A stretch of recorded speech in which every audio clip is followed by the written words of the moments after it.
దేవుని పిల్లలుగా కొన్నిసార్లు ఒక ప్రశ్న మనల్ని కలచివేస్తా ఉంటది. దేవునికి నిజంగా నా శ్రమలేంటో తెలుసా? ఆయన నా సమస్యల్ని ఎరిగిన వాడేనా అని ఆలోచన చేస్తూ ఉంటాం.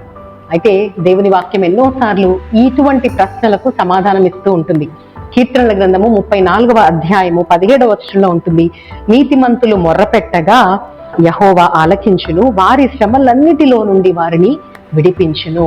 సో ఈ మాటను బట్టి మనం స్పష్టంగా తెలుసుకోవచ్చు, ప్రభువు మన శ్రమలను ఎరిగినవాడు. మనము ఏ మార్గము ద్వారా వెళ్తూ ఉన్నామో ఆయన తప్పక ఎరిగినవాడు. ఈ విషయాన్ని మనం జ్ఞాపకం చేసుకుంటే ప్రభుని ప్రార్థించకుండా ఉండలేము. ఎన్నోసార్లు అనుకుంటాం, నా సమస్యలు ప్రభువుకి తెలియదు, నా శ్రమలేంటో ఆయనకి తెలియదు, నేను ఏ పరిస్థితి ద్వారా వెళ్తూ ఉన్నానో ప్రభువుకి తెలియదు అని ఆయన సన్నిధిలో ప్రార్థించడం మానవేస్తా ఉంటాం. కానీ అలా ఎప్పుడూ చేయకూడదు. ఎందుకంటే దేవుడు అంటే కేవలము ఒక ఆరాధన సమయానికో లేదా కొన్ని సమాజంలో అందరము కలిసి చేసే ప్రార్థనలకో పరిమితమైన వాడు కాదు, కానీ ఆయన మన జీవితంలో భాగమైన వాడు. ఆమేన్.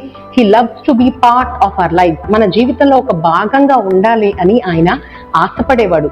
మన జీవితంలో తన ప్రమేయాన్ని చూడాలి అని కోరుకునేవాడు. కనుక ఎప్పుడు కూడా మనము దేవుని ప్రార్థించే బిడ్డలుగా ఉండాలి. మన సమస్యలు, శ్రమలు ఆయనకి ప్రార్థన ద్వారా తెలియచేసి ప్రభు యొక్క సహాయాన్ని ఎల్లప్పుడూ కూడా పొందుకునే వారిగా మనము ఉండాలి. కాబట్టి ప్రభుకి మన శ్రమలేంటో తెలుసు.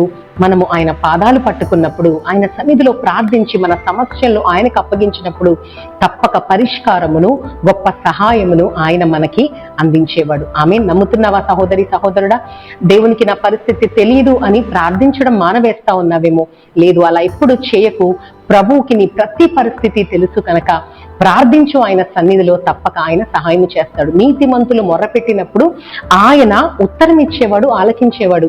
యేసు ప్రభు వారి రక్తము ద్వారా కడగబడిన నీవు నేను నీతిమంతులుగా తీర్చబడ్డాం. నీవు దేవుని చిత్త ప్రకారముగా బ్రతుకుతూ ఉన్నావా?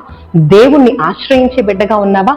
యేసు ప్రభు వారి రక్తములో కడగబడి ఆయన కొరకు జీవిస్తున్నావా? అయితే నీ ప్రార్థన దేవుడు వింటాడు.